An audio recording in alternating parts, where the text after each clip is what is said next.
จะไม่ท้ายี่ปองว่าบอกก็ส่งก็กิชื่อเขาไม่มีสิ่งมองลุยลงต้องมาทางสุดตัวยังก็มีที่คงมองน้องสา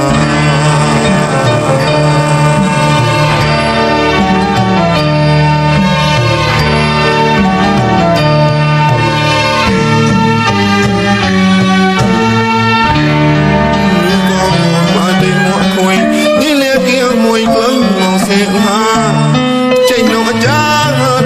subscribe cho kênh Ghiền Mì Gõ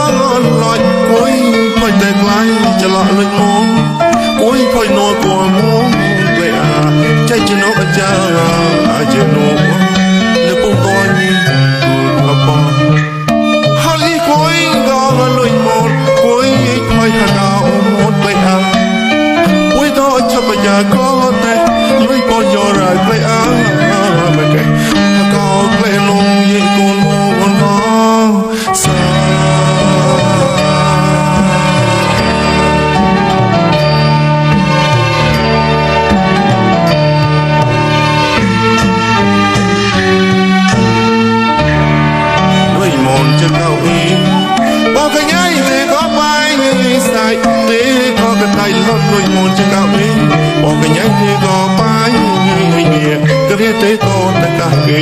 bỏ